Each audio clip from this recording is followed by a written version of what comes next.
भव्य कलश शोभायात्रा के साथ श्रीमद् भागवत ज्ञानयज्ञ कथा का शुभारंभ।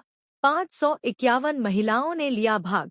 झुंझुनू शहर के कारुंडिया रोड स्थित स्काउट गाइड मैदान में अलसीसर शर्मा परिवार के तत्वावधान में गौ संवर्धन के उद्देश्य से आयोजित श्रीमद् भागवत ज्ञानयज्ञ कथा का शुक्रवार को भव्य शुभारंभ दिव्य कलश शोभायात्रा के साथ हुआ। धार्मिक आस्था और उत्साह से सराबोर इस आयोजन में बड़ी संख्या में श्रद्धालुओं की सहभागिता रही।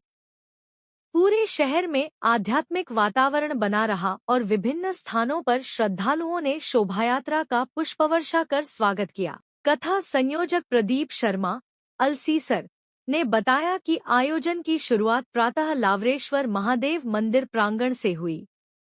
विधिवत पूजा अर्चना के पश्चात 551 महिलाओं ने पारंपरिक वेशभूषा में सिर पर मंगल कलश धारण कर शोभायात्रा में भाग लिया।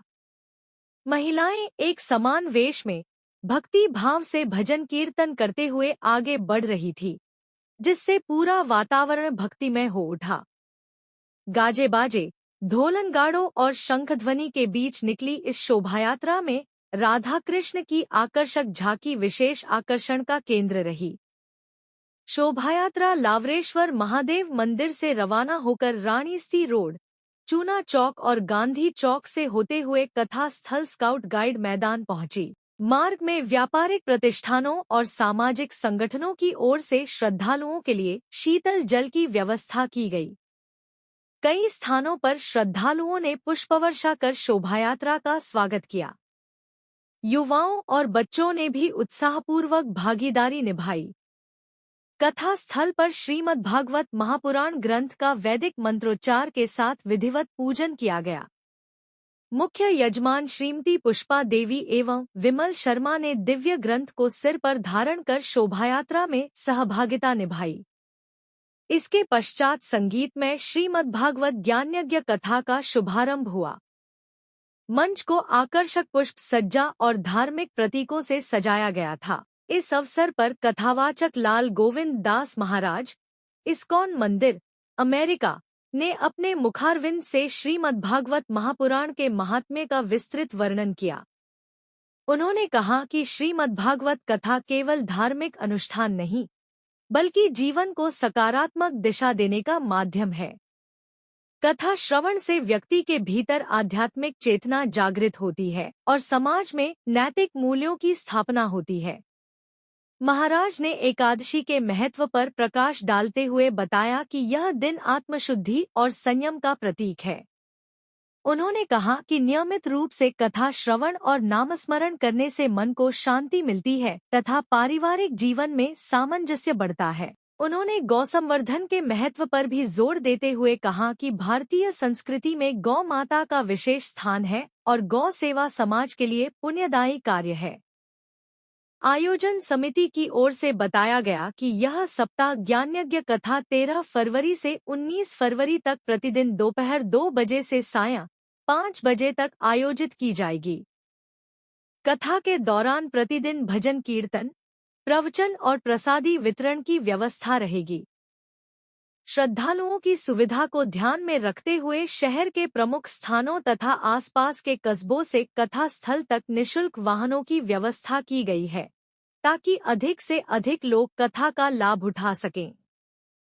आयोजन को लेकर शहरवासियों में विशेष उत्साह देखा जा रहा है। समिति के सदस्यों ने बताया कि कथा के माध्यम से समाज में आध्यात्मिक जागरूकता बढ़ाने के साथ साथ गौ संवर्धन के लिए जन समर्थन जुटाने का प्रयास किया जा रहा है।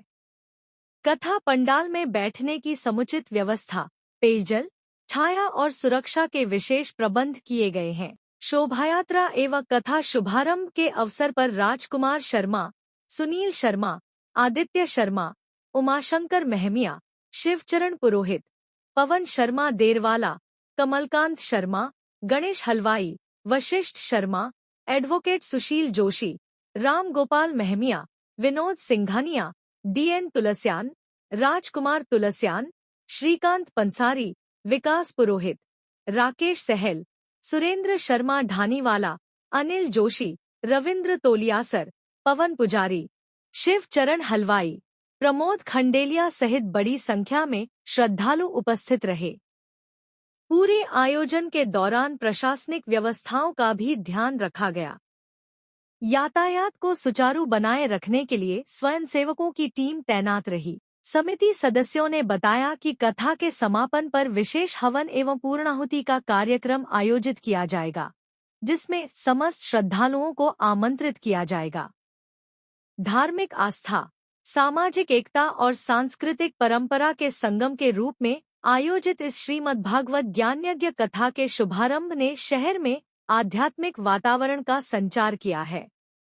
श्रद्धालुओं का मानना है कि ऐसे आयोजनों से समाज में नैतिक मूल्यों की मजबूती होती है और नई पीढ़ी को अपनी संस्कृति से जुड़ने का अवसर मिलता है। आगामी दिनों में कथा में विभिन्न प्रसंगों का विस्तार पूर्वक वर्णन किया जाएगा। आयोजकों ने अधिकाधिक श्रद्धालुओं से समय पर पहुंचकर कथा का श्रवण करने और आयोजन को सफल बनाने की अपील की है।